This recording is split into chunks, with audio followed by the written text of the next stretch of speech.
Finfinneen Oromoo Finfinnee dirqeen naayidha. Warri Amaaraa illee iddoo tambararaan kennaay. Finfinnee magaalaa eenyutti yaadda? Magaalaa Oromiyaa ta'ee fudhadha. Yoo Oromiyaa taate abbummasii maaliif adammaa irra kurteettanii maaliif waan iddoo adammaa tolchitan? Barumsa keessan sun baratu oppidiyoo keessatti hangoo qabdu baay'inaan adammaa waa godhaman. TBLF sodaattanii? Lakki sodaa miti. Magaalaa Oromiyaa seenaan Oromiyaa keessa jiru ta'ee fudhadha. Abbummaan isii ka'een nuti hin qabanne. Oromoodha.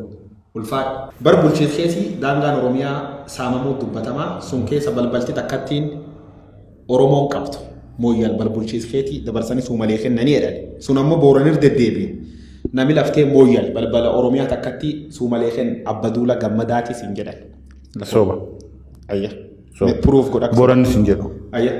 Irdeddeebiin jechaa sun jedhu. Ayya.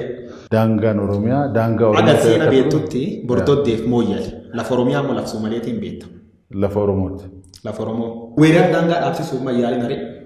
Weerar daangaatii miti sun namni lafummaa keessee qubatu atin pirezidaantii mootummaa naannoo Oromiyaati. Sun bar yeroo dheeraadha. Waan duratti deebisuuf mayyaalin bar bulchiinsa keetiillee waladha. Waraana hin deebisnu war. Uummata kana walitti finneet mareechiisuudhaan karaa qabsiisna malee uummata waliin jiraate waraanaan hin deebisnu. Kanaaf ati mooyyaalin gurgurra. Hin gurgurra. Kada barru filannoo dhumna.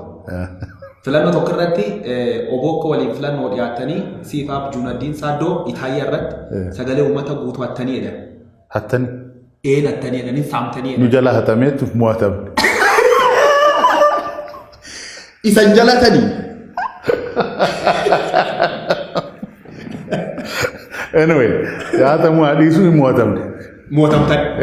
Ayya, agamii fagamii mo'atamtan? Beeku. Yaadadhu. Duub deebitanii sanumaan moo'ee paarlama seena. Hin gaafan. Yaa'u nyaatamtanii Itaayyaa irratti. Nyaatamtanii jirtan isaan. Dura nyaatamneet lammata himanneet boordi filannoo akka lammata filannoo sun ta'u koree dhaabee qulqulleessee murteesse. Mootummaa keessanii filannoo sun godha akkamiin oppoziishiniin filannoo sanatu dandeetti. Filannoo 97 bar filannoo bilisaa dimokiraatawaa hundumtu bilisa ta'etti deemu. Jedheetan fudhadha. Sun callaatti bilisa taanoo filannoo nama kum lamaa fi maaliif? Hundu ana akkas ta'u fudhadha. Filannoo tufti bilisa taaba badulu. Hannaan hin goone. Hin goone. Hattu baay'ee hin jirra bara. Hannaan yoo hin godhini. Hattu baay'ee. Biyyi tan keessa jalqabaa fi dhibbi keessa dhibbi paarlamaa mootummaa paarlamaa keessanii. Nama hate hunda hin jirra.